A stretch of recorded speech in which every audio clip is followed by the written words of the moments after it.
This is the Tudors, Dynasty, and Beyond podcast. History with a twist. And now your host, Rebecca Larson.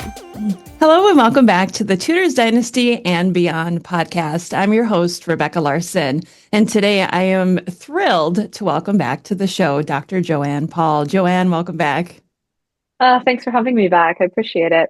You know, the last time you were on, we got to talk about the Dudley family, which, of course, I absolutely love to learn about. And The House of Dudley was such a spectacular book that I could not wait to read this one on Thomas More that you have recently published. And I got kind of an earlier print of the American version of it that I'm just been like diving deep into. And it's, yes, right behind you too.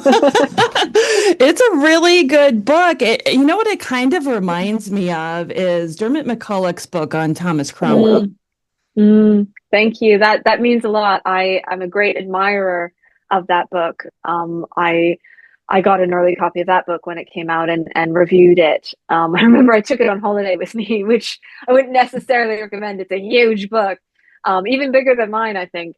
But I was definitely aiming for that level of research and rigor, as well as good storytelling. So that means a lot. Thank you. Yeah, no problem. I think you are a great storyteller. So this book, I know we haven't even gotten into the interview yet, but if you're listening or if you're watching, definitely go out and get this book. It's available in the UK for sure. Is it available in the US yet? It'll be available in North America on the 1st of July. So Soon. I don't know when this will be available, but yes. Yes. No, it'll be perfect. This is going to come out right before then. So this will give everybody the opportunity to get ready and go to their bookstores or order it off the internet as well. Well, I'm ready. Let's dive into some Thomas More because I think he's just one of those figures from Tudor history where we look at it and we go, well, we know his story, right? We've seen it before, but really, I feel like you kind of opened my eyes to him as a person a little bit more. So I think why don't we just start off real quick, give us a little brief recap on his upbringing, like what is his background? There's a tendency I've encountered at least amongst people who have that very, I know who Thomas More is, I know the basic stuff, that he was born to some privilege. And that's not really true. He was born, and this is one of the discoveries of the book, he was born outside the London Wall, just to the north of it, in a place called Cripplegate Without.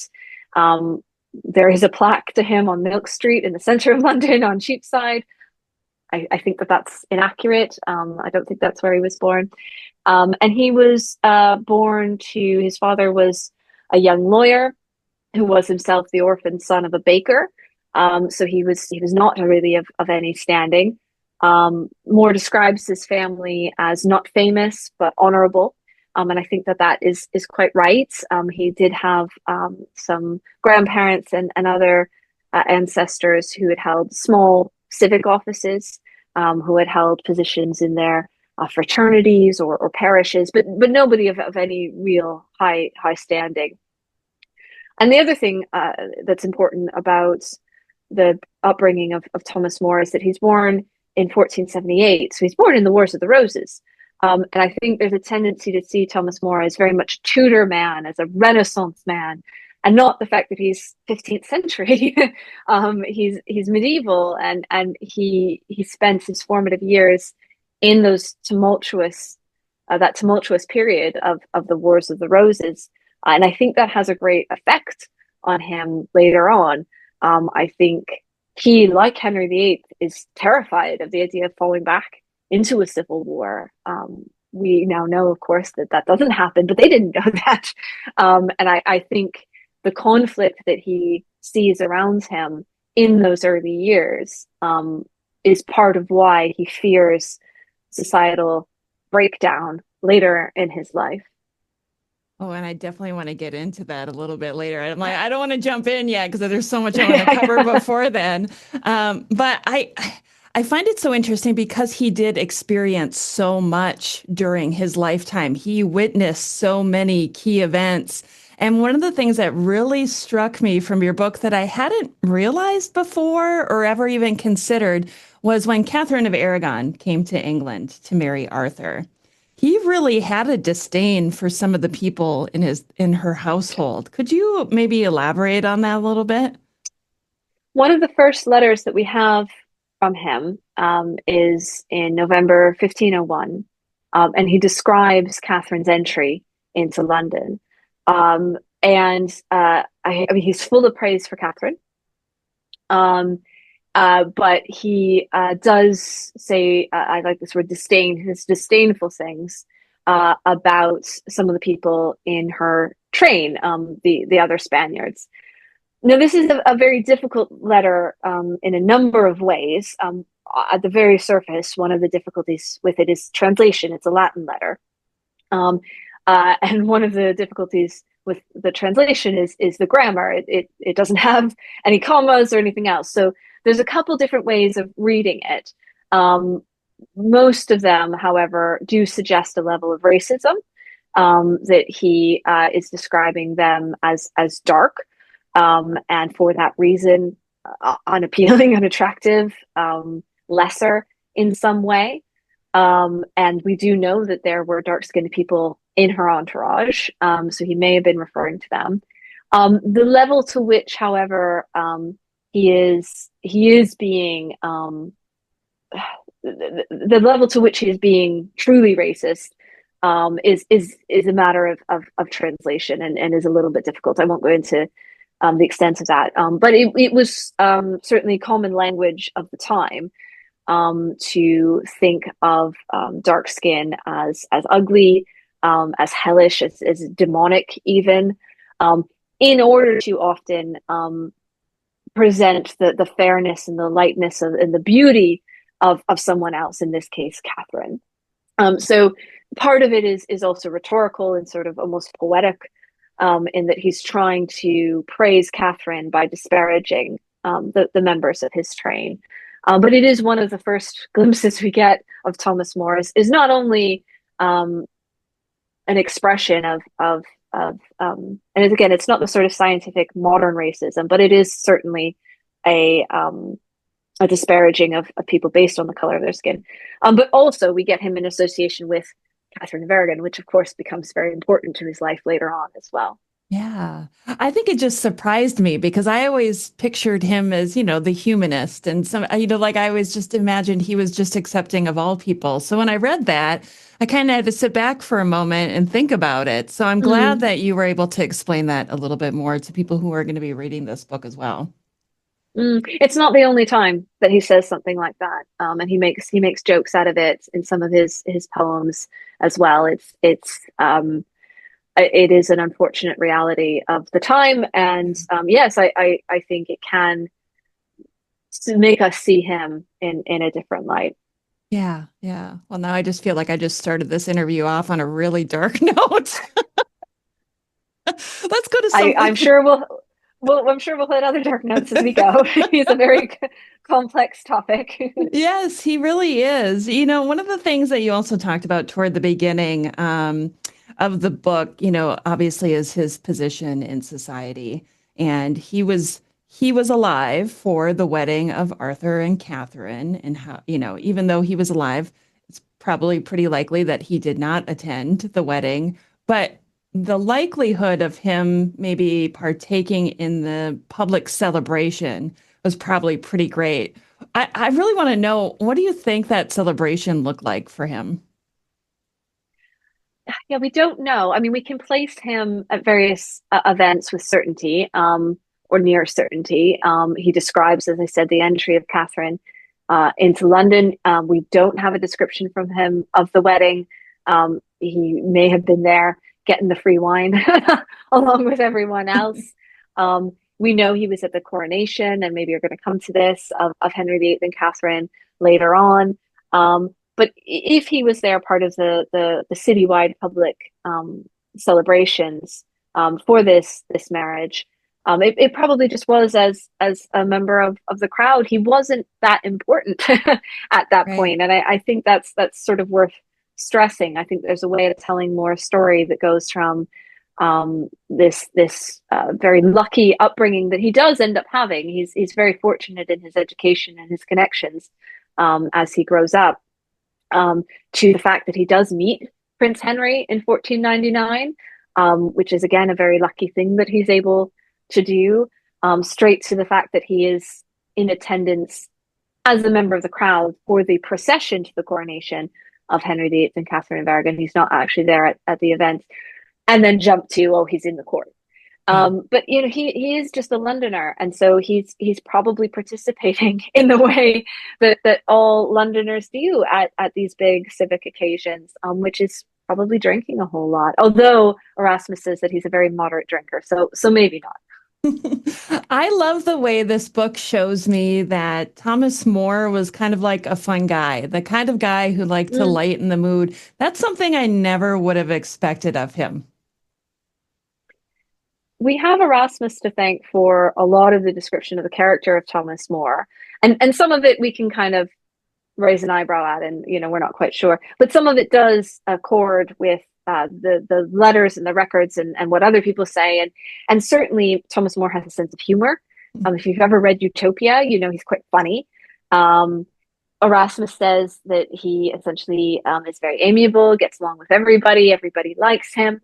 That seems to be largely the case. That's why he's so good as a diplomat, I think, is because essentially everyone thinks he's pretty all right. They like having him around. He's very, very good, I think, at holding a middle ground, and does so very successfully through a lot of very tumultuous events, until, for reasons we'll get into, he can't anymore. But I think it means a lot of people feel that they can talk to him, and that he'll be quite fair. And yeah, I think he likes to have a bit of fun. He especially loves humor. I think he likes being satirical and poking fun at those who are maybe getting a little too full of themselves. I love that, you brought up Erasmus, and, I feel like there's that painting, right, of Erasmus meeting the children of Henry VII and Thomas More. I would love it if you would talk a little bit more of Thomas More's take on that whole meeting.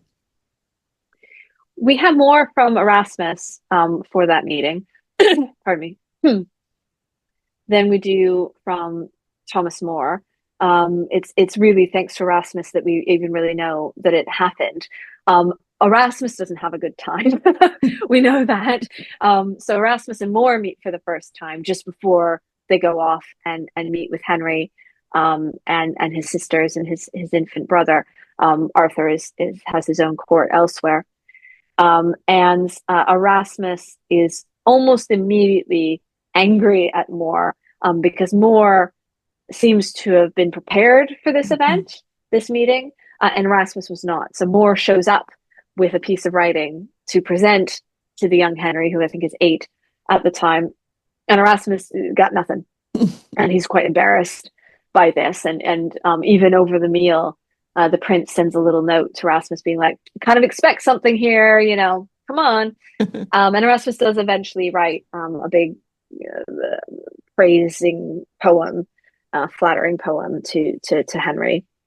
But he says that in the meantime, he unleashes his Spartan habit of drawing blood on More over dinner. So we can imagine he was quite snarky and probably a little bit rude.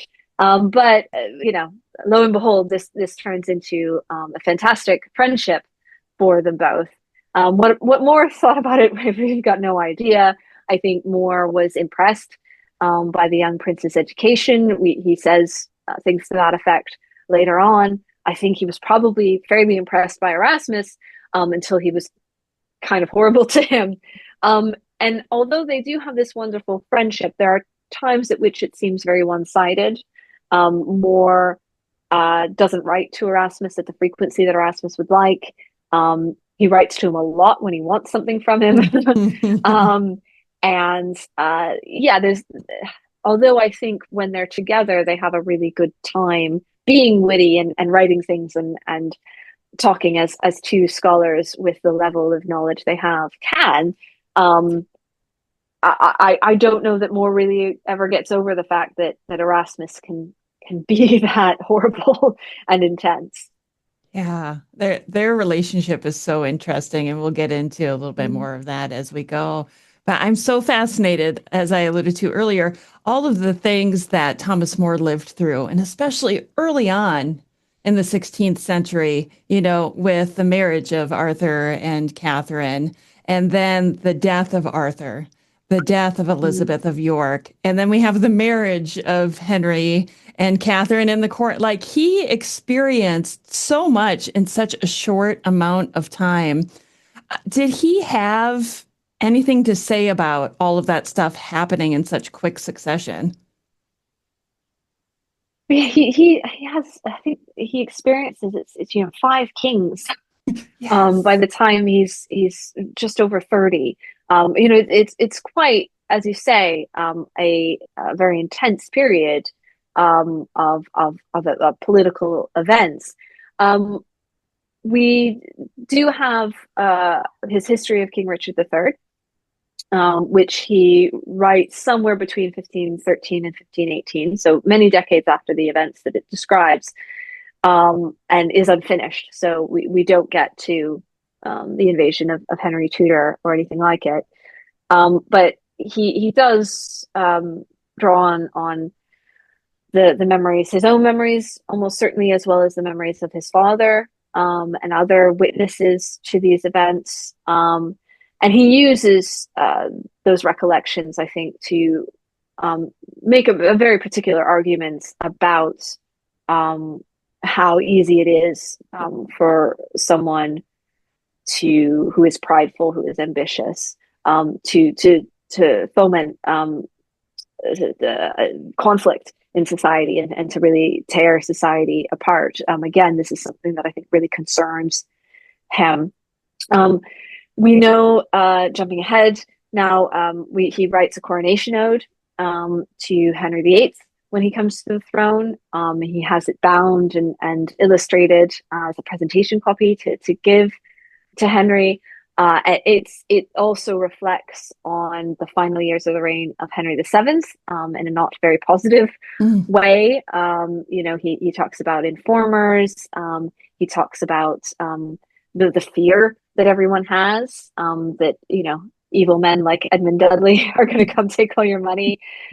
He talks about the way that merchants aren't able to travel and trade freely, and so he's critical of what happens towards the end of the reign of Henry VII.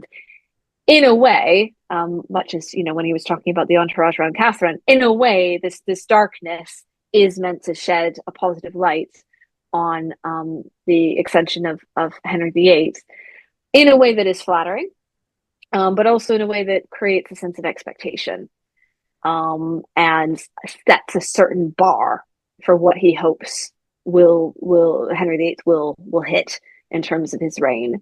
There is a lot of expectation that it will be a golden age. Thomas More repeats that expectation, largely to do with the supporting of scholars like himself, the succession, right?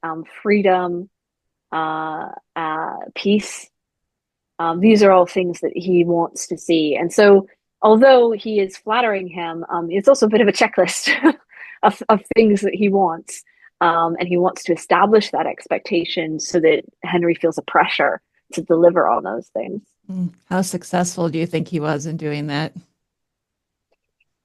I think initially Henry loves it, right? He wants to be that humanist prince. I think when it comes to peace, he's not so bothered.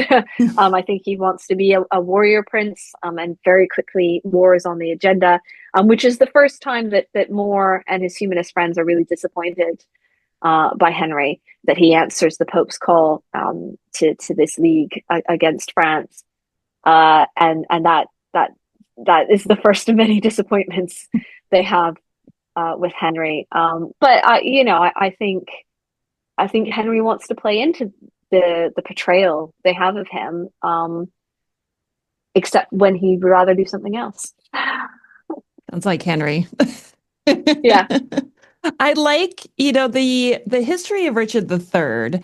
I think I had forgotten that Thomas More had interviewed witnesses of the time, and I think that says a lot for him, maybe as a diplomat or as a future lawyer, right? Like, he's looking at it going, I mean, I need to gather all this evidence before I write about it.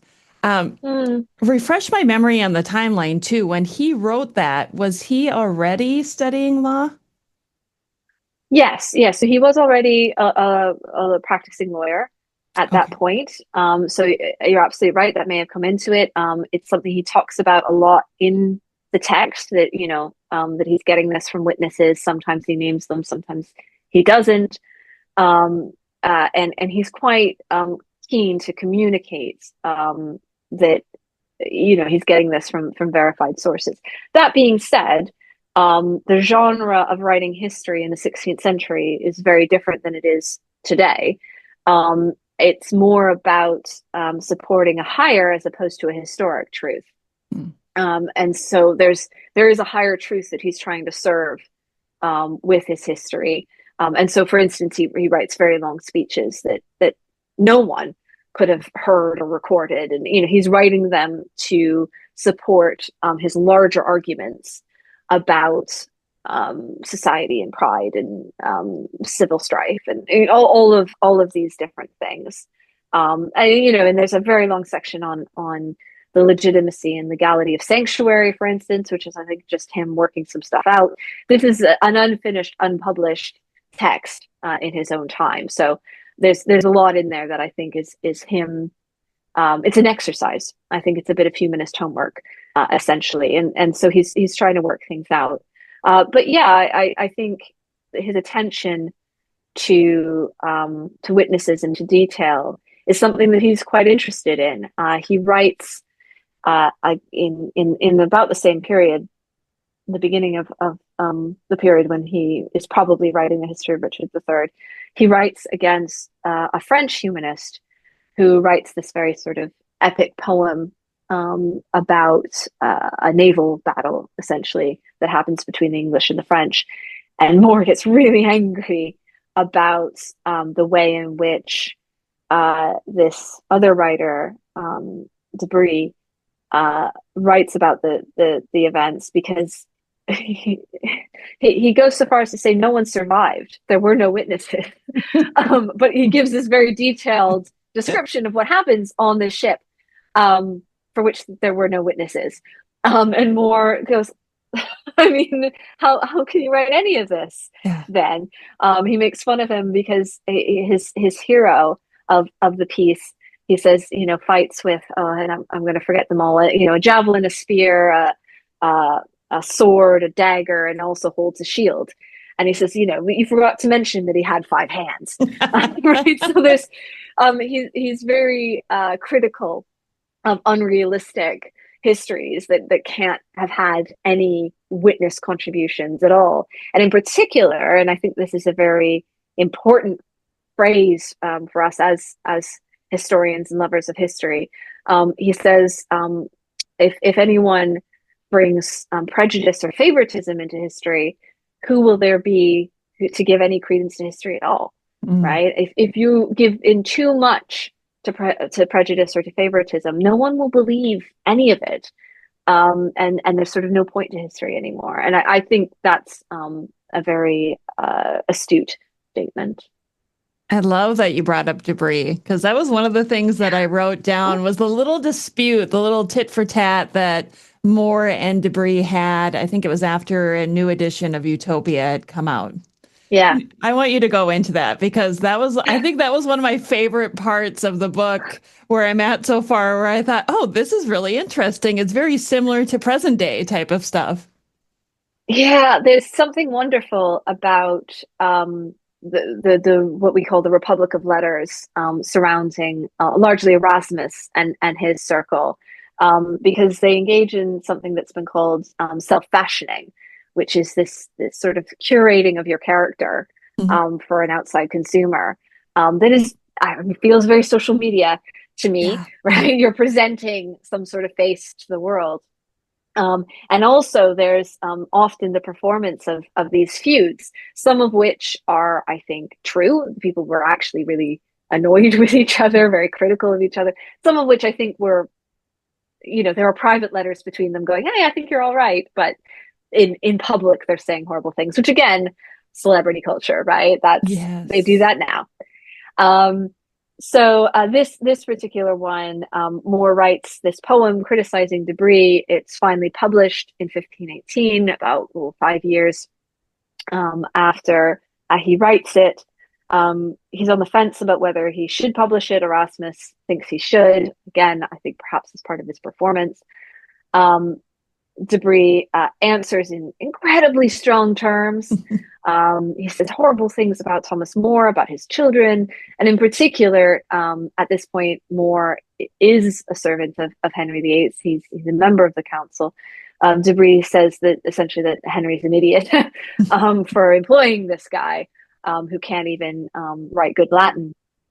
And that's really a step too far for More, and so he writes against Debris and has it published and tells Erasmus about it. And Erasmus is like, you got to be the bigger guy here. Yeah. Your reputation is bigger than Debris's. It's based on your temperament, your even temperament, your affability. If you publish this, you're going to look really, really bad. So More actually goes up and buys every copy of it and stores it somewhere. I think ready to unleash upon the world again if he ever is provoked. But goes, okay, fine. I will be the bigger man in this. But it's all part of these pan-European debates that take place between humanists and other scholars in this period that I think tells us a lot about the Reformation debates in which More is later engaged as well. Those aren't new. They're kind of extensions of the conflicts, the literary conflicts, the epistolary conflicts that we see earlier in the period as well. Yeah, I love that little anecdote in the book because it made it seem way more relatable. Like you said, it's very much like social media now, where sometimes we have to step back and go, okay, I need to be the bigger person. I don't need to fight this battle. Yeah. Delete. You can write it down, but then delete it. Yeah, exactly. Yeah.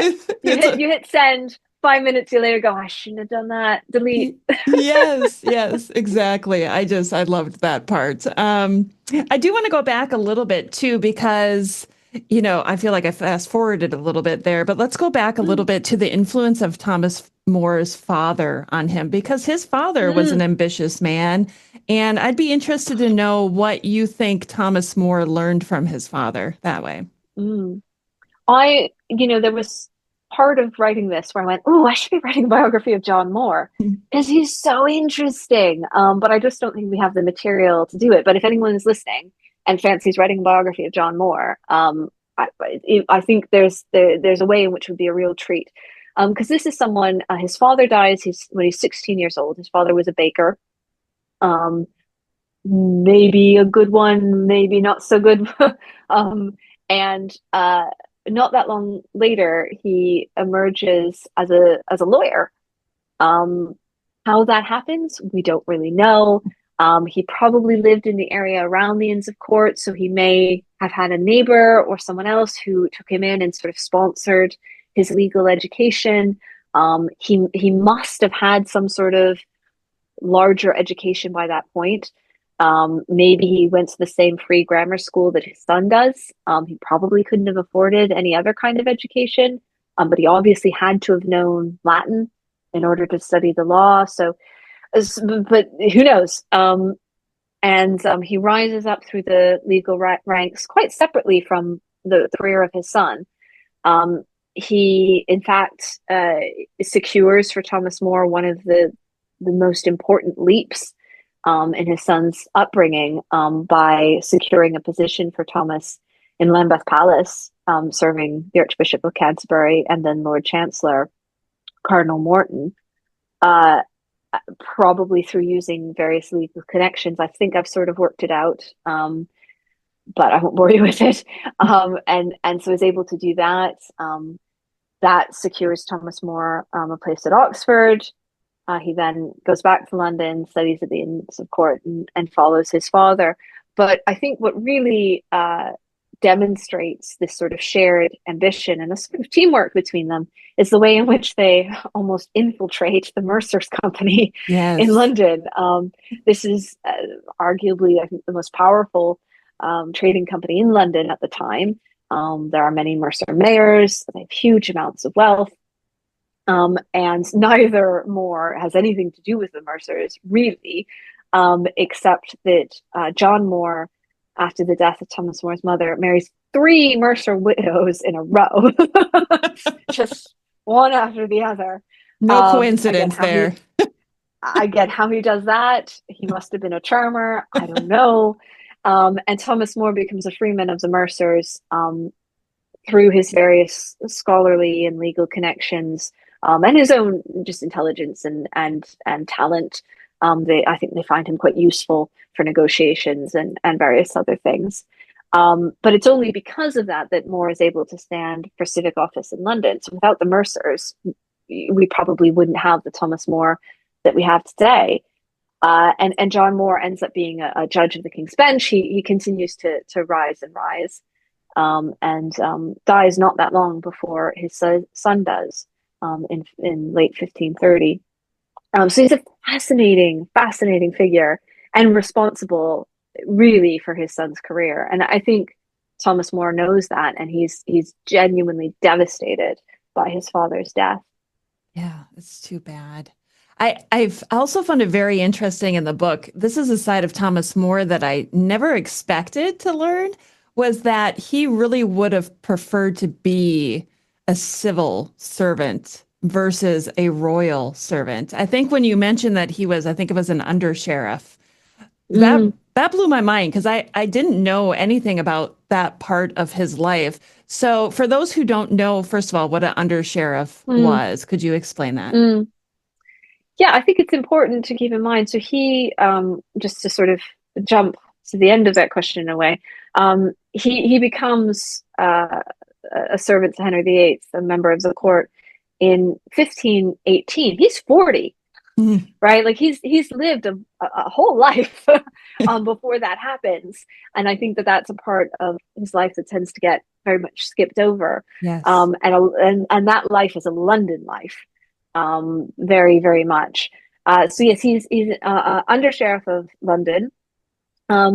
These start as sort of deputy roles to the sheriff, but eventually evolve into something a little bit bigger, and in some ways almost have more day-to-day authority than the sheriff himself does, because the sheriff often is not actually as capable as his under sheriffs, and it's also a role that's only held for a year, so they're kind of flipping them out very regularly, whereas under sheriff there is no limit to the term. They're judges, so More sits in judgment over a court, largely a debtor's court, so he gets all sorts of different cases. He's involved in various civic projects. I think he's involved with sewage and waste management, essentially, at one point. He's involved in the war effort when England goes to war with France. He has something to do with the biscuits that are prepared for the soldiers, and like there's all this. If you go through the council archives, there's all sorts of moments where you get, oh, there he's doing something. But they're very sort of quotidian tasks to do with London.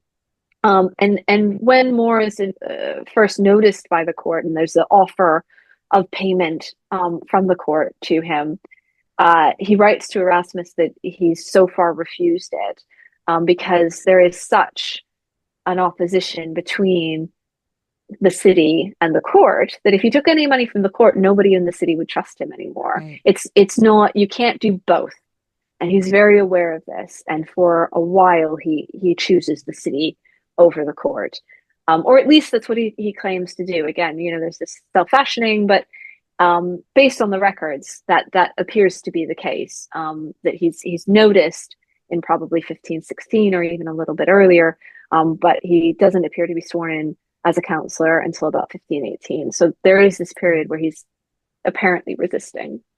Yeah, he was more than just the servant of Henry VIII. That's what I loved about this Mhm. book. It really showed me a full picture of Thomas More. I knew the court life. I knew his end. Mhm. I knew he was married and had children, but this was like those little filler things that you need to hear Mm. in order to understand somebody's character, really. Yeah. Well, and to understand the choices that he makes later, right? Yeah. What his real commitments are, what his real values are. Those are formed well before he enters the court of Henry VIII. Again, he's 40 when he does that. Right. He's lived so much of his life. Yeah, he really, at that point, he really had. Um, Yeah. I feel like we could talk about him forever. There's so much to cover when it comes to Thomas More. Is there something in particular that you want to make sure that we cover today? That's always like my big question, because sometimes I forget things, but you as the author and the researcher, historian, what is it that you really want us to take from this? That's a very difficult question. I often, I think we get so, as historians, as writer, we get so interested in the minutia that it's sometimes hard to think about those larger things. I think for me, I am someone who's very interested in what motivates people, in what their central beliefs are. We all have them.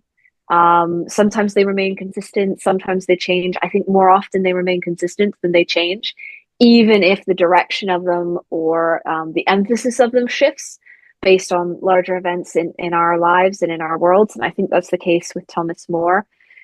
He is someone who consistently in his works emphasizes the value of community and of common good and of things that we hold in common. And he's very suspicious of and critical of those things that divide us, those things that he says foster pride, which he sees as an inherently competitive Mm. vice.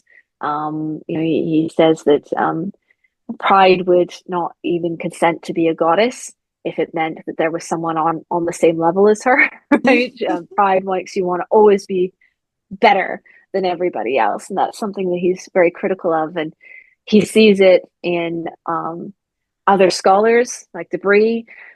He sees it in Henry VIII. He sees it in Lutherans, right? This is something that he's very concerned about. And it's something that he really, I think, dies in dedication to. He sees the fragmenting of society, the fragmenting of Christendom, in the hiving off of England from the greater church because of the pride of Henry VIII, who I think he starts to see as a tyrant in the later part of his life, and that standing up to a sort of self-interested, willful, narcissistic, prideful tyranny um, is something that might resonate with us today. Do you think that because Thomas More was well educated and had such a circle of scholarly friends, that that is the reason why it was so important to him to educate his own children, including his daughters, obviously? More placed great value in education. He writes about it often as a humanist, and we've used that term a few times now without maybe discussing what it means. It's someone who believes in a certain kind of educational curriculum, right? And being a humanist is all about education. It's about a curriculum based on classical writers, ancient Greek and Roman writers, and an education with a purpose, an education for the common good, that you apply it. You don't just sort of sit in an ivory tower and think about angels dancing on the head of a pin. And so this is something that really does motivate him. And he does educate. He's got three daughters and a son. His son is the youngest of the four. He educates his daughters, and he advocates for their education in very strong terms. He believes that women have the capacity, have the reason to be educated in exactly the same way. He doesn't think it's to the same purpose. He doesn't think that they should become counselors to the king or anything. He sees them as having a domestic purpose. So, a modern feminist isn't going to be 100% on board with that, but it was very new and controversial, but also very influential for the time. Erasmus talks about other noblemen kind of going, "Oh, I guess I could educate a daughter or two." Right? Maybe that's a good notion. Yeah.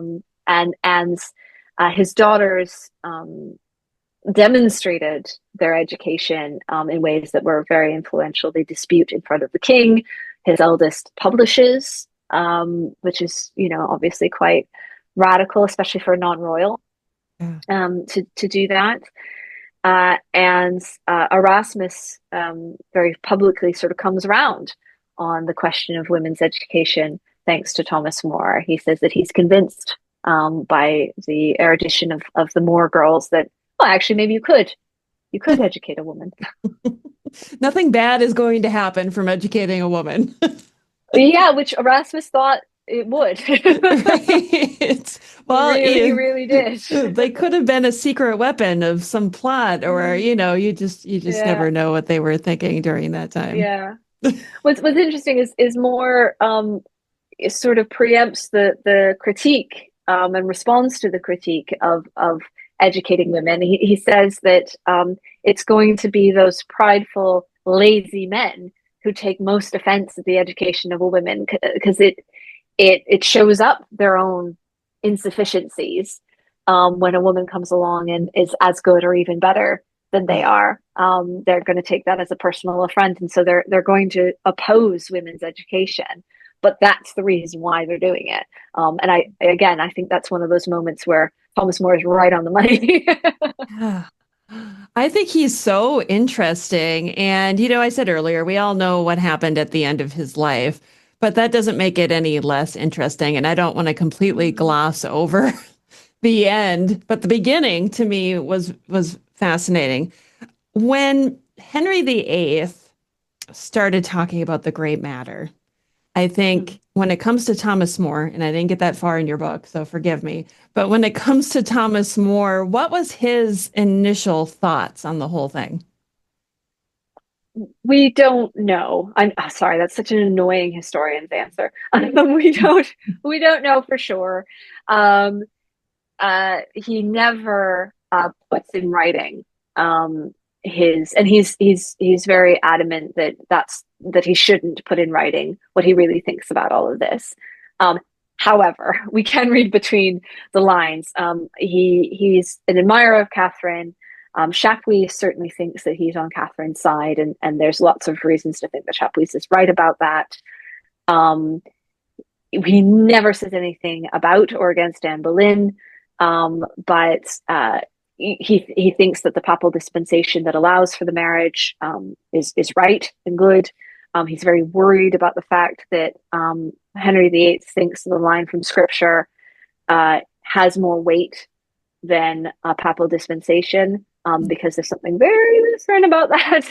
And I think he's very concerned about that. We know that he's at least heard of it probably by the summer of 1527, and Henry VIII, in fact, asks him about it himself in October 1527. More doesn't say what he tells Henry in response to his question about it, but he says that Henry takes his unadvised answer benevolently. So he probably doesn't say exactly what Henry wants to hear. And certainly in later conversations, it's clear that he's not on board. And we know that when he becomes Lord Chancellor, he's cut out of anything to do with the annulment, which is most of what's happening in the government at the time. So he's very much on the outside of it all.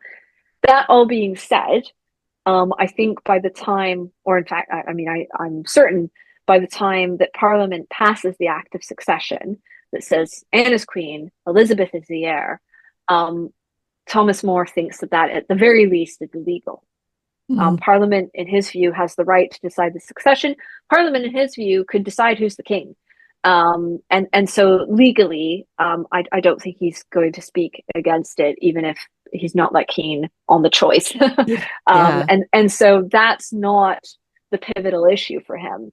the pivotal issue for him is the royal supremacy, because he doesn't think that Parliament has the jurisdiction to decide who's supreme head of the church, and he doesn't think that certainly he doesn't think that there's a layman who can do it. He would have to be a cleric, and so that for him is the sticking point. It's not the succession, even if he would have preferred Henry to have stayed with Catherine. Yeah. What a difficult situation for him to be in. Mm. You know, Mm-hmm. when I was in England last summer, I visited Buckfast Abbey and I got to see Mm. Thomas More's hair shirt that they have on display there. I need to know because this whole hair shirt thing, my friends here in the US who don't study the history didn't quite understand it. And so I assume there are probably listeners out there who also don't understand the purpose behind Thomas More wearing a hair shirt. Are you comfortable going into this? Yeah, you're gonna get me in trouble though. Um, so uh, there were multiple instances, going back to Thomas Becket, and in particular with a focus on Thomas Becket, of those for whom a case was being mounted for sainthood, for canonization, of hair shirts being discovered after their deaths. Um, for whom, as a historian, it would appear surprising that they wore one. There are only posthumous records and reports of Moore wearing a hair shirt. I see she's really choosing her words wisely right now. I can tell. I'm sorry I've put you on the spot. No, that's all right. I say very little about the hair shirt in the book, because to me as a historian, looking at these trends, I would have expected the hair shirt to have come out of campaign to have him canonized, as opposed to have been a fact about his life. Now, to your actual question, a hair shirt is a very uncomfortable garment, largely made out of hair, that is meant to make one, to give one a lot of pain and discomfort living your life, as a way of reminding you about the earthly, sort of undercutting and undermining earthly pleasures, to restrict one, to make one contemplate death and pain and all these very Catholic things. It had completely gone out of fashion by the 16th century, even amongst the very sort of ascetic monks who wore them, all of whom were very upfront about the fact that they wore them. And the discovery of a hair shirt, as I say, posthumously, was especially associated with the legacy of Thomas Becket, with whom many comparisons with Thomas More were drawn for, I think, very clear reasons. They share a name. They were both killed on the orders of a king named Henry, for arguably religious reasons, and so on and so forth. So without doing DNA testing on the hair shirt that exists in Buckfast Abbey, we can't be sure. And this is why I didn't go into it in the book, is because it's a very, I think, controversial topic. And I'm going to be a historian about it again and say we just don't know. But I have questions. Yeah, well, I mean, you make it seem like it could very well be one of those relics that's used. Just like, Henry VIII wanted to get rid of relics in churches. This could be something similar to that. I'm glad that you answered this question, honestly, because I think it's really helping everybody look at it a little bit differently, because even in TV and film, right? That is part of Thomas More that they want us to see. Oh, look at him. He is so, he is so religious, and he's going to do whatever he needs to do for religion and to stay on the right path. Yeah.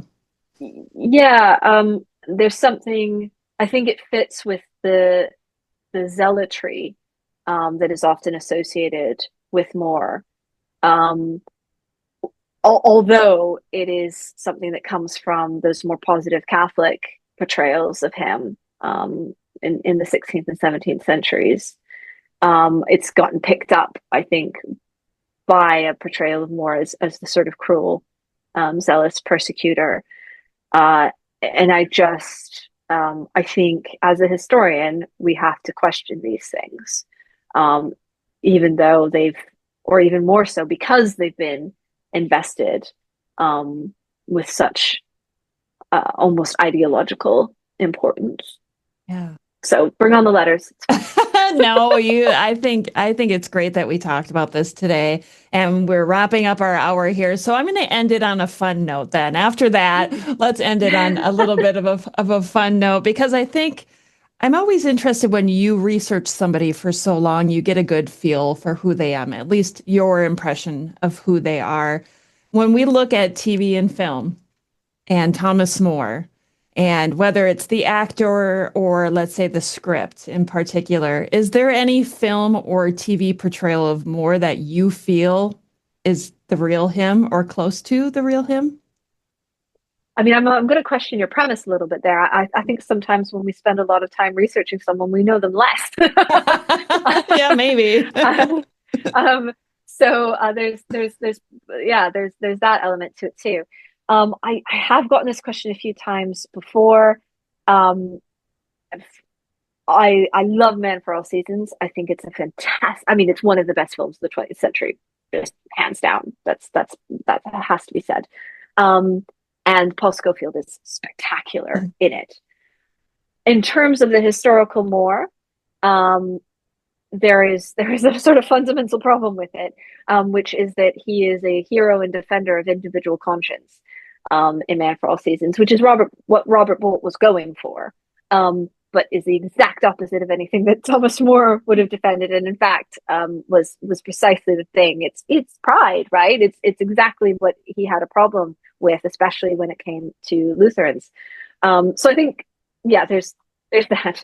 I mean, same with Wolf Hall, which is one of the great novels of our time, and the on-screen and stage productions of it were also phenomenal. I'll just say I adored the stage production of Wolf Hall, and Bring Up the Bodies for those who saw it. And the actor who played Thomas Cromwell in those stage productions reads the audiobook of Thomas More, Our Life. So there's a nice little plug in there as well. That's Ben Miles, right? Ben Miles is just spectacular. And I'll admit to the slight prideful narcissism of listening to my own book, just because I had to hear Ben Miles do it. And it's phenomenal. It's phenomenal. He gives such life to my words and to Thomas More's words. Definitely worth a listen. Back to the question. Wolf Hall is very much from Cromwell's own perspective. And so it is meant to be Cromwell's version of More.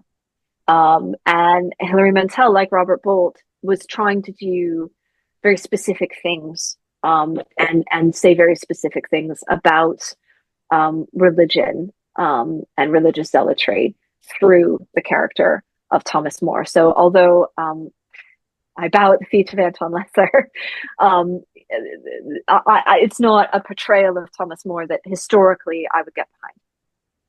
So we come to the Tudors. We knew that was coming. Yeah, and Jeremy Northam. I mean, aside from the fact that I have a small crush on Jeremy Northam, I have to say that I think they, in general, actually, in the Tudors, they do a phenomenal job of balancing their characters. Cromwell is both a brute and actually somebody you can be quite sympathetic to. More self-flagellates and persecutes heretics, but you do feel for him, and he is brilliant and a wonderful father. And so, although I think there are extremities to that performance that don't accord with history, the fact that they try to bring them together in one character is something that I really admire. And when you come to the trial and the execution, they are drawing directly from the sources. There will be lines in the book that viewers of the Tudors will go, "Oh, I've heard that before," Mhm. and it's because they have their Thomas More say them. It's very true to the sources, and in that way, perhaps I will say the Tudors. Oh, you know Bring what? on the letters again. I'm glad that you said that because I really liked his character in the Tudors. I really did. And of course the actor really helps to make it too. He's a brilliant actor, to be honest, He not is just brilliant. in I think we could use a new portrayal though. Hmm. Um, so I would love to see another attempt Yeah. at Thomas More. That and if anybody wants some IP, let me know. There we go. Oh, I would love to see that. Dr. Joanne Paul, thank you so much for joining me today to help us discover a little bit more about Thomas More. Thank you. This was fun. And I'm going to make sure that we have links in the show notes. So if anybody wants to purchase the book, they'll know where to find it. Otherwise, Thank you. I can't recommend it enough. Brilliant, brilliant book. I still have a little ways to go, but I'm sure it will not disappoint in the second half. It doesn't change drastically, I promise, halfway through. It's like totally different writing Yeah. style. Yeah, no, no. Joanne, thank you again. Thank you so much. Thanks for listening to Tudors, Dynasty, and Beyond. If you enjoyed the episode, please take a moment to follow or subscribe wherever you're listening so you never miss a new release. And if you loved it, leave a quick review. It helps more history lovers find the show. Want to support the podcast and get bonus content?